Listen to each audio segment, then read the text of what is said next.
네, 헌법재판소의 탄핵 심판과 특검 수사가 속도를 내고 있습니다. 특검은 김기춘 전 비서실장과 조윤선 전 문화체육관광부 장관을 동시에 소환해 조사를 했고 또 최순실 씨에게도 체포영장을 청구했습니다. 대통령의 탄핵 심판 결론도 예정보다 빨라질 것이라는 관측이 나오고 있습니다. 네, 이렇게 빨라지는 탄핵 시계만큼 대권 레이스도 달아오르고 있는데요. 설 연휴를 앞두고 대권 주자들의 출마 선언이 이어지고 있습니다. 오늘 두 분의 전문가 모시고 이야기 나눠보도록 하겠습니다. 최창렬 용인대 교수, 허성우 국가디자인연구소 이사장 나오셨습니다. 안녕하세요. 안녕하십니까. 어서 오십시오. 네, 특검이 6차례나 지금 소환을 거부한 최순실 씨에게 체포영장을 청구했습니다. 근데 체포영장 내용이 뭐 뇌물죄나 뭐 이런 게 아니라 이화여대 그 딸 정유라 씨와 관련된 학사 관련 업무방해 혐의를 적용했더라고요. 이 이유는 왜 그랬을까요? 일단 이제 업무방해죄는 일단 뭐 어쨌든 최순실 씨가 직접 관여한 부분이고요. 그거는 이제 사실관계가 다 확인됐지 않습니까? 그런데 이제 뇌물죄를 적용하기에는 조금 그 한계가 있는 것 같아요. 왜냐하면 뇌물죄는 이제 공무원들한테만 적용되는데 그게 가능한지. 또 하나는 뭐냐면은 대통령이 공모해서 뭔가 그 방해 공모해서 뇌물죄가 적용돼야 되는데 그 부분도 아직 사실관계가 확인 안 됐고요.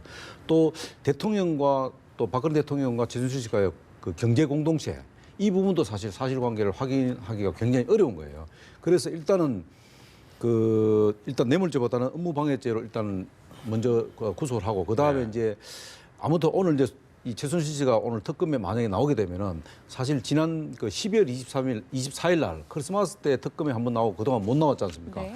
못 나온 이유가 뭐냐면 지금까지 보면은 특검의 어떤 강압적인 수사에서 못 나간다 이렇게 하는데 특검 입장에서 볼 때는 어쨌든 최순실 씨를 불러내서 수사 기록에다가 어떤 최순실 씨의 입장을 한마디라도 적시해놔야 됩니다. 반드시 들어봐야 될 내용이 있는 거죠. 들어보고 있고 그리고 또 하나는 뭐냐면은 지금 이재용 그 부회장 영장 청구 기각 그 사유도 굉장히 아마 중요한 부분일 겁니다. 왜냐하면은 부정청탁에 의한 그 청탁이라는 게 굉장히 해석의 여지가 있잖아요. 그런 부분들을 조금 더 이제 감안하지 않았나. 그래서 일단은 가장 중요한 것은 오늘 어쨌든 지금 출석을 시켜서 수사 기록에 남기는 것이 가장 중요하다. 일단 오늘 청구를 하면, 그러니까 청구를 했고 발부가 오늘 될 여부가 그게 쉽죠. 판단이 왜냐하면 되는 업무방해죄가 거죠. 그거는 그렇죠. 쉽죠. 이미 사실관계, 인간관계 이미 확인이 다 되기 때문에. 그래서 그걸로 일단은 영장 청구를 하고 뇌물죄는 이제 후속 조치로 갈 가능성이 있다.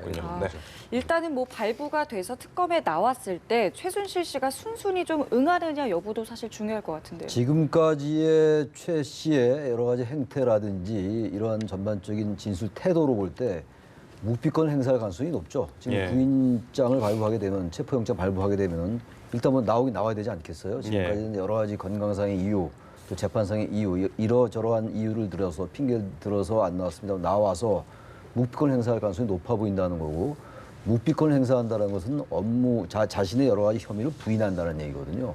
아마 그런 것 자체가 이제 하나의 조사의 대상이 되는 거죠.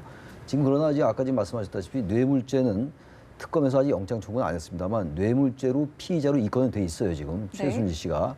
현재 돼 있는 거는 검찰의 특별수사본부에 의해서는 직권남용, 권리행사 방해, 강요죄에 의해서 지금 이제 기소돼 있는 상황이고 현재로서 이제 특검에 의해서는 뇌물죄에 관련해서는 피의자 입건이고 체포영장 발부는 지금 업무방해죄입니다. 지금 그것을 분명할 필요가 있습니다. 일단은 그러니까 체포를 하게 되면은 신병을 48시간 정도 이렇게 확보할 수가 있죠. 확보할 수밖에 없기 때문에 당장은 뭐 오늘 만약에 발부가 되더라도 목요일쯤에 아마 강제 소환될 가능성이 높다 이렇게 얘기가 나오고 있습니다. 또 한 가지는 사실 주말 사이에 많은 분들이 이제 특검 사무실의 영상을 많이 봤습니다. 김기춘 전 실장이라든지 조윤선 전 장관이죠 이제는 출석하는 모습을 많이 지켜봤는데 밤샘 고강도 조사를 받았습니다. 오늘 새벽까지 받았는데 아무래도 칼끝은 한 사람에게 좀 향해 있다 이렇게 봐야 되겠죠 특검의 방향은. 그렇죠. 일단 이제 그 블랙리스트와 관련된 핵심 인물 5명 좀 구속 다 됐습니다. 김기춘 비서실장, 조윤선 장관, 그리고 김종덕 장관, 그 다음에 정무수석실에 있던 신동철 비서관, 그 다음에 정관주 차관 이 5명이 다 구속됐어요. 지금 구속됐기 때문에 일단 블랙리스트와 관련된 인사들은 구속시켜놓고 이 사실관계를 확인 끝나면은 결국은 그 정점에는 대통령의 지시가 있었느냐 없었냐 그 부분이고요. 또 이제 김종 전 차관의 이제 그 진술에 의하면은 이런 내용이 있죠. 그러니까 이제 그 당시에 비서실장이 직접 전화해서 장관을 통하지 말고 그 관련돼서 직접 보고를 해라. 왜냐하면 대통령이 체육계 관련해서 굉장히 관심이 많기 때문에 직접 내가 챙기겠다 이렇게 했는 정황도 있고요. 또 김정덕 또 장관도 또 그 비서실장하고 직접 독대를 해서 이 블랙리스트와 관련돼서 대화를 상당히 나눴다 예. 하는 부분도 나오고 있기 때문에 이제는 블랙리스트와 관련된 것은 일단 사실관계는 일단 어느 정도 특검에서는 확보 아마 됐다고 봅니다. 네. 되고 나서 이제 그리고 이제 가장 중요한 것은 대통령의 지시에 의해서 김기춘 비서실장이 그걸 받았어. 네. 그걸 또 조윤선 장관이 수행한 부분이다. 이런 그 인과관계를 맞춰야 되는데 네, 네. 결국은 가장 중요한 것은 그 지시를 누군가가 지시를 했고 그 지시를 수행했다면 지시한 사람이 누구냐 이거죠. 결국은 이제 어쨌든 대통령의 어떤 대면 수사 또 대면 수사라는 조사가 없이는 또 이 부분도 상당히 난항을 겪을 가능성이 높기 때문에 예. 결국은 어쨌든 상징적으로나마 특검 입장에서는 어떤 특검의 동력을 확보하고 마지막 정점을 찍기 위해서는 결국 청와대를 압수수색을 한 번 더 한다든가 안 되면은 아니면은 또 박근혜 대통령을 대면 조사 제3의 장소도 좋고 네. 장소 문제도 상당히 고민이 될 겁니다. 네. 청와대 직접 갈 건지 아니면 그렇겠죠. 제3의 장소에서 할 건지 이런 부분들을 조율을 거쳐서 어쨌든 대통령을 압박할 가능성이 굉장히 높다. 그러나 네. 이제 대통령이 그 조사에 응하지 하느냐 안 하느냐는 그거는 이제 대통령 청와대 쪽 입장하고는 조금 이제 조율이 있어야 되겠죠. 네. 네. 이렇게 대면 조사가 임박한 상황에서 박근혜 대통령은 언론에 대해서 언론 보도에 대해서 일단 반박을 했고요. 여기에 대해서 또 법적 대응까지 직접 했거든요. 이러한 어떤 대응에 대해서는 좀 어떻게 보십니까? 그래서 지금 박근혜 대통령이 이 블랙리스트를 지시하지 않았느냐라는 것이 특검의 생각이에요. 그리고 모든 수사의 이제 최고 정점은 이제 대통령을 향해 있는 거죠. 지금 잘 설명하셨다시피. 예. 네. 그러니까 지금 이제 특검 조사를 받긴 받아야 되는데 지금 검찰 조사는 계속 거부했고 박근혜 대통령이 그리고 특검은 수용하겠다는 입장을 얘기했었습니다만 중립적인 특검은 수용하겠다라고 얘기했는데 아마 지금 박근혜 대통령 측은 특검의 수사를 중립적이지 않다라고 볼 개연성은 분명히 있어 보입니다. 지금 말씀처럼 언론이나 특검을 이제 고소하겠다 이런 얘기를 했는데 어제 네. 이규철 특검부가 브리핑에서 그런 얘기 했어요. 지금 이 계속 매일 2시 반에 브리핑하는 거는 피의자 사실 공표가 아니라 특검법 제12조에 의한 그런 특검법에 따른 언론 브리핑이다라는 입장 분명히 얘기하고 거기에 대해서는 더 이상 할 말이 없다 이렇게 얘기를 했거든요. 네. 저는 그래서 대통령 측이 지금 박근혜 대통령이 언론이라든지 특검을 고소 고발하겠다라는 것은 뭐 저는 그 실행하기 어려울 것 같아요. 그리고 김기춘 그 전 비서실장의 이 블랙리스트 지시 이런 것들은 사실 김영환 전 민정수석의 비망론에 상당 부분 근거가 나와 있어요. 네네. 그렇기 때문에 지금 결국 법원에 의해서도 구속영장이 김기춘, 조윤선에 대해서 발부가 된 거거든요. 네. 그리고 박근혜 대통령이 그 CJ 영화 그리고 변호인이라든지 이런 영화들에 대해서 대단히 좌파 성향이다 이런 얘기를 한 걸로 볼 때는 대통령의 최소한도 묵인이라든지 알았다거나 그리고 뭐 적극적인 지시 이런 것들이 있었다고 보는 게 특검의 관점이기 때문에 관건은 결국 대통령에 대한 대면 조사인데 지금 봐서는 대면 조사에 응하지 않을 가능성이 높아 보이긴 합니다만 그밖에 여러 가지 진술이라든지 증언 이런 거에 따라서 저는 얼마든지 입증해낼 수 있지 않겠는가 이렇게 생각이 됩니다. 네. 그리고 지금 대통령 측에서 지금 이제 그 블랙리스트 보도한 기자 네네. 그다음에 이제 그 자료를 또 특검에다 넘기는 하는 그 또 특검 수사기관들한테 또 같이 고소를 하지 않습니까? 예, 예. 이 부분은 뭐냐면 제가 볼 때는 특검의 지금 예봉을 한번 좀 꺾어보려고 하는 그런 의도도 좀 있다. 예. 왜냐하면은 대통령이 누군가 지시한 사람의 조사 없이는 이게 불가능하니까 사실 어떻게 보면은 그 관계자들을 고소한다는 것은 그만큼 그 대통령의 어떤 뜻이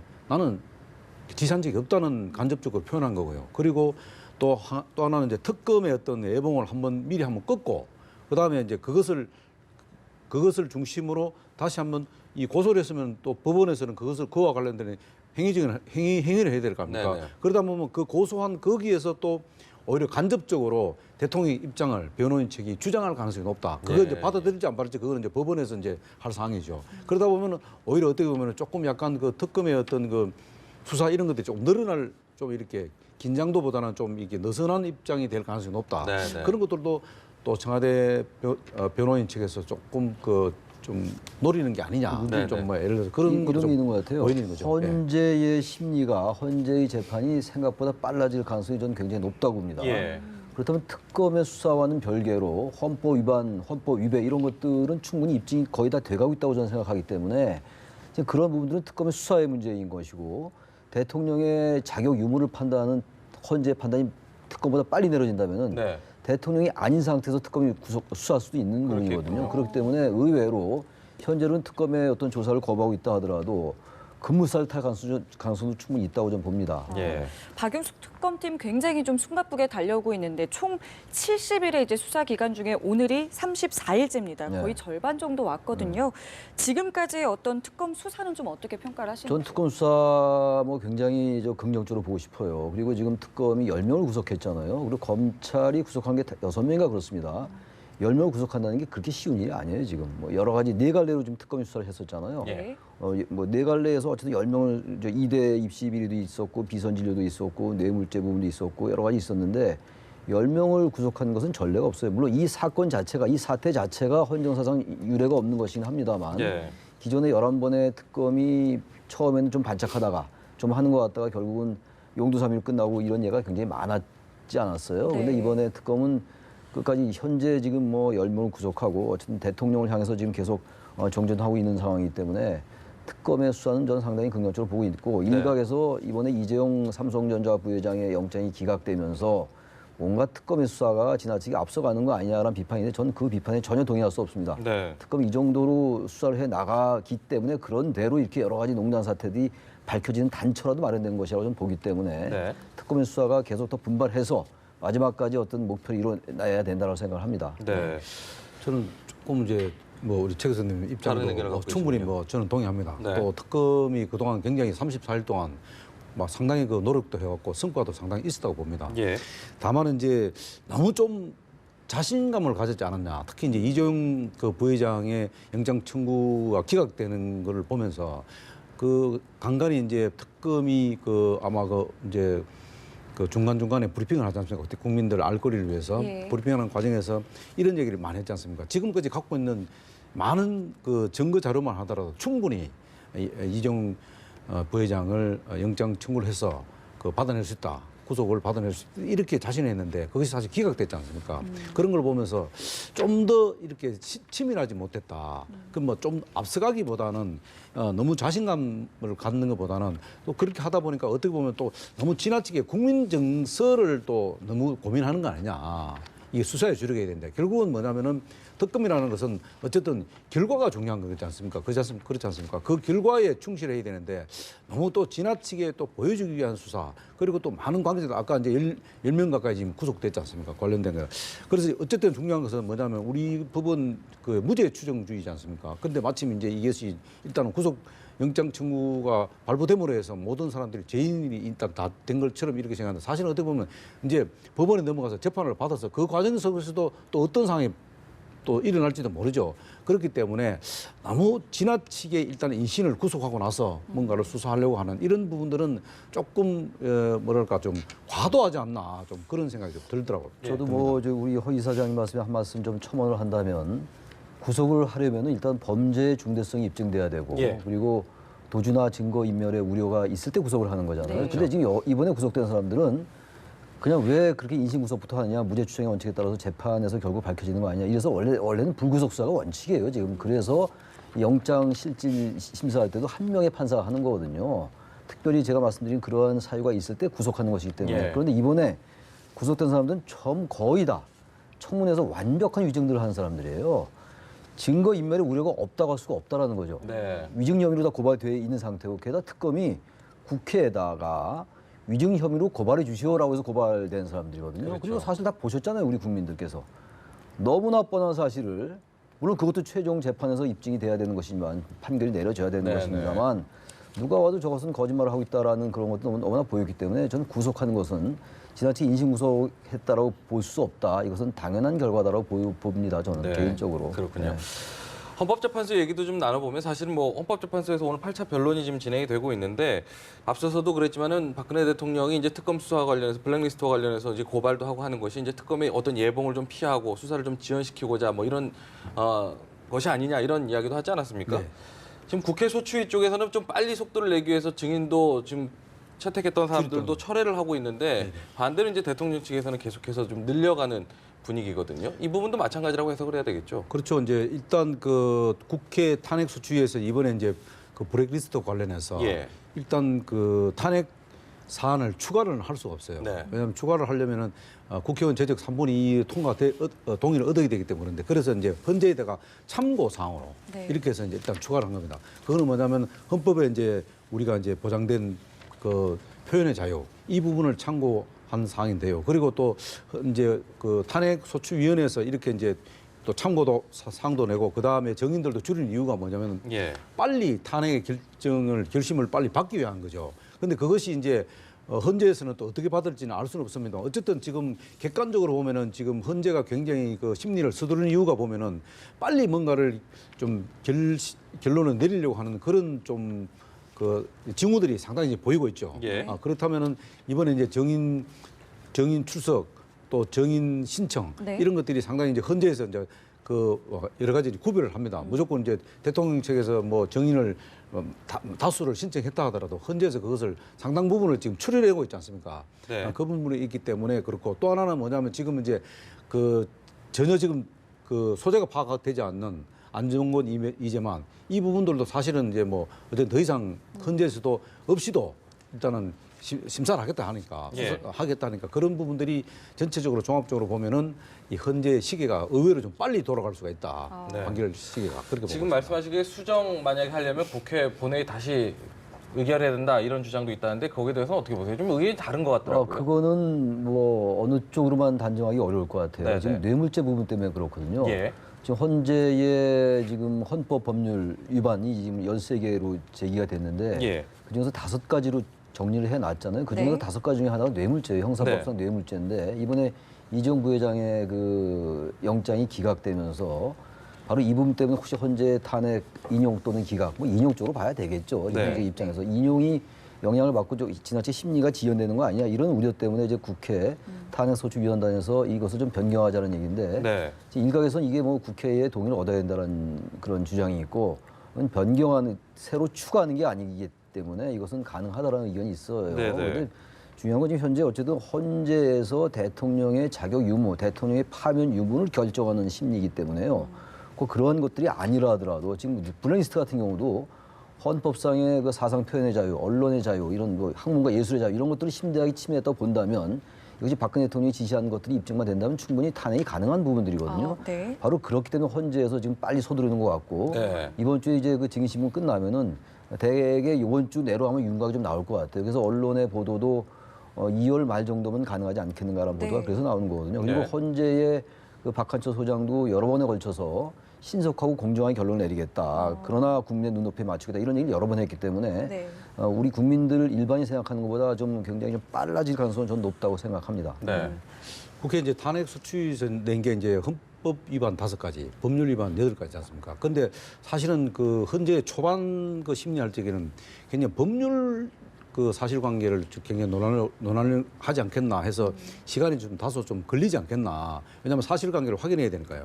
그런데 헌재에서 뭐라고 했냐면은 그 법률 사실관계를 논하는 게 아니다. 이렇게 하니까 갑자기 이게 그 심리 상황이 싹 바뀌는 거죠. 이걸 그렇다면 주로 헌법 위반에다 초점을 맞추는구나. 그렇게 되면 사실은 굉장히 심리가 굉장히 짧아지는 거죠. 네. 그렇지 않습니까? 법률 위반보다는. 네네. 그래서 그 태블릿 PC 같은 경우도 증거 채택을 안 하는 이유고 바로 그 법률 위반에 초점을 맞추지 않고 헌법 위반에 초점을 맞추겠다. 이렇게 되기 때문에 그래서 이제 이 헌재 시기가 좀 빨리 지금 돌아가지 않냐 하는 부분이고요. 아까 지금 말씀드린 대로 그 블랙리스트 추가 부분은 그 부분은 이제 참고해달라고 낸 거지. 그게 이제 법률적인 국회에서 동의를 받고 이런 과정들을 하려고 하면 또 시간이 늘어지잖아요. 네. 그렇게 그걸 줄이기 위해서 아마 국회 탄핵소추위원회에서 그렇게 참고사항으로 냈기 때문에 그 부분도 일단 어떻게 보면 엄밀히 따지면 추가된 거나 마찬가지예요. 헌법 위반은. 그럼 6가지가 되는 거죠. 그죠? 그 6가지 중에 어쨌든 뭐 하나라도 위반이 되면은 아니면 뭐 그 물론 탄핵이 이제 기각될지 파면이 될지 그거는 그 결정이 이제 따라지겠죠. 그렇기 때문에 아마 그 탄핵소추위 권성동 위원장도 아마 그 2말 3초 이렇게 자신하는 이유가 바로 거기에 있지 않나 봅니다. 네. 여기에다가 이제 특검의 블랙리스트 수사 내용 역시 이제 이 속도에 또 가속화를 좀 붙이는 거겠죠. 근데 블랙리스트는 지금 김기춘, 조윤선 두 사람이 구속이 됐기 때문에 네. 김기춘의 지시가 분명히 있었다라고 법원이 판단할 가능성이 높잖아요, 지금. 네. 바로 그 부분이 아까도 말씀이 나왔습니다만 대통령의 지시가 아니고서는 이런 것들이 이루어졌었겠느냐.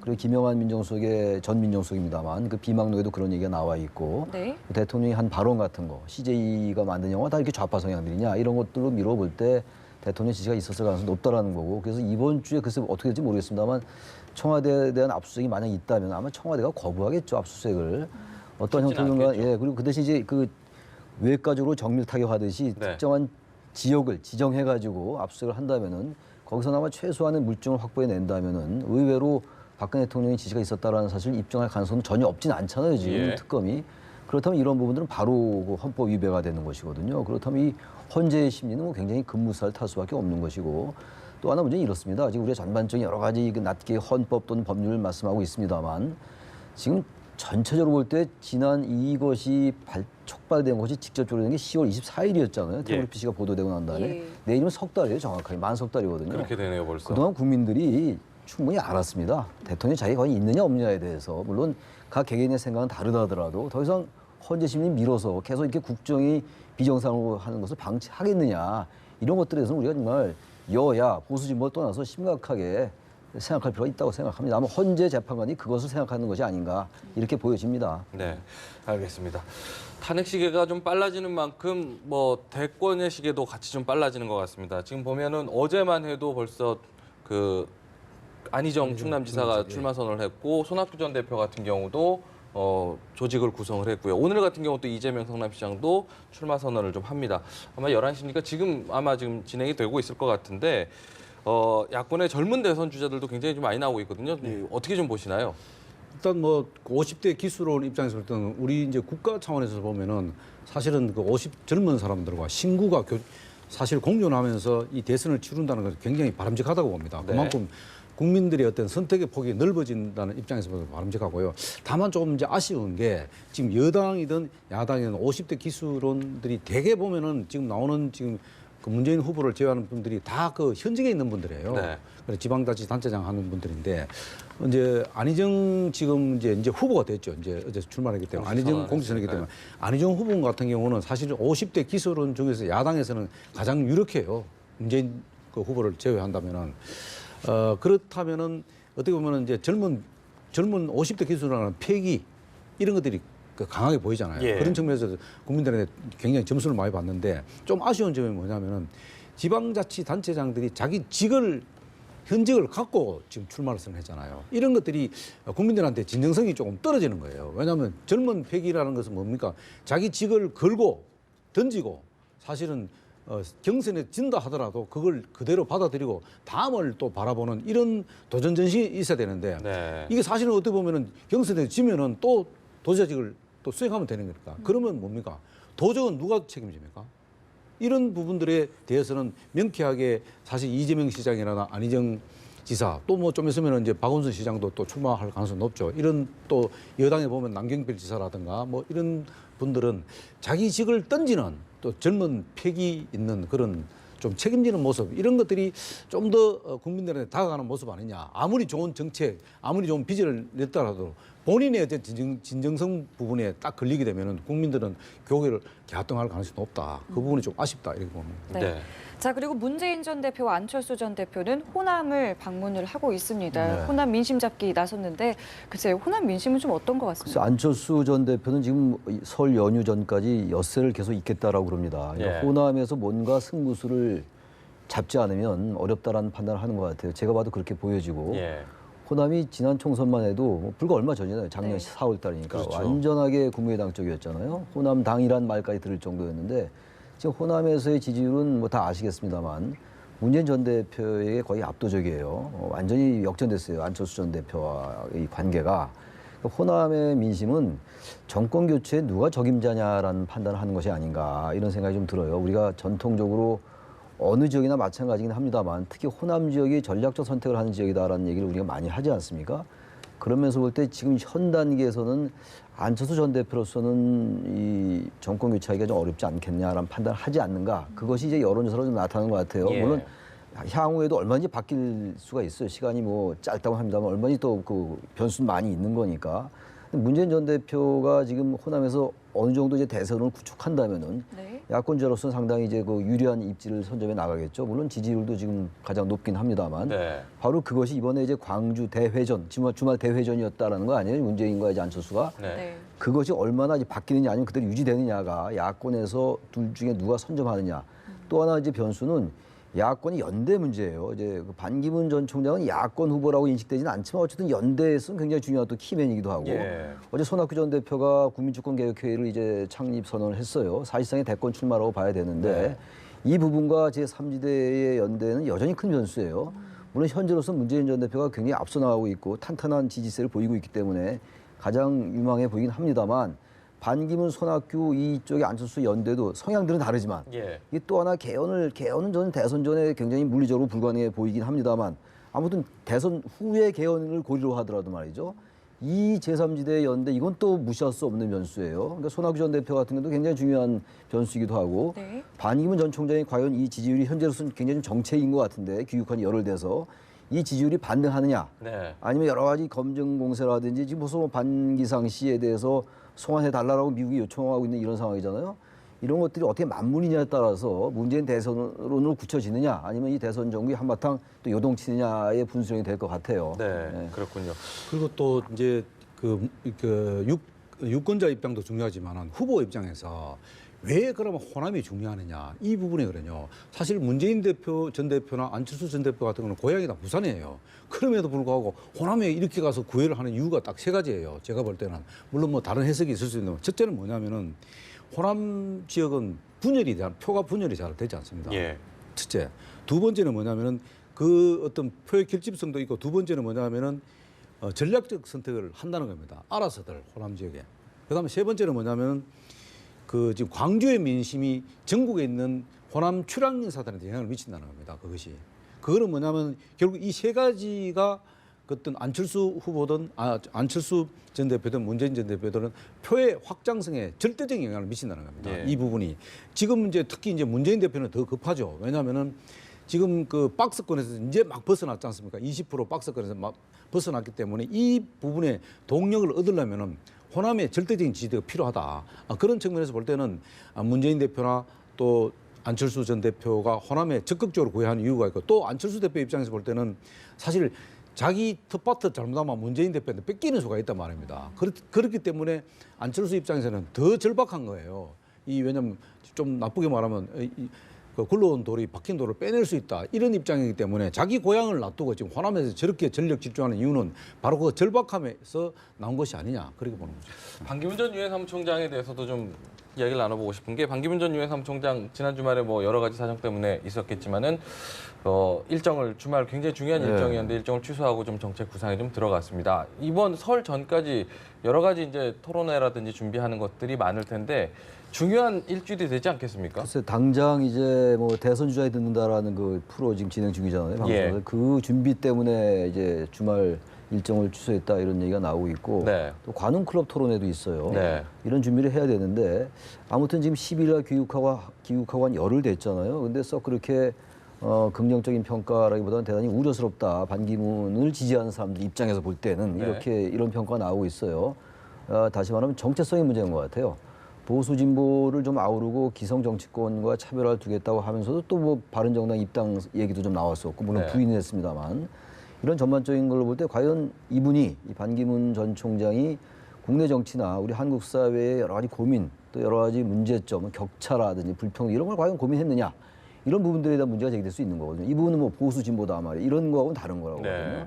이 부분에 대해서 계속 문제가 제기될 수 있는 거고 향후 이 부분에 대해서 분명한 정체성을 보여주지 않는다면 네. 의외로 어려운 입장에 처할 수가 있고 아까 말씀하신 것처럼 그 지금 친척이래 뭐 동생하고 이제 조카잖아요. 네. 그 사기죄, 그 뇌물 혐의 이것을 어떻게 해명해 나가느냐. 왜냐하면 지금 계속 얘기 나오는 거는 그 동생 반기상 씨하고 조카인 반주현 씨가 그동안 계속 이 사기죄가 진행된 동안에 있어가지고 반기문 총장이 이걸 많이 했다라는 거예요. 보도에 의하면.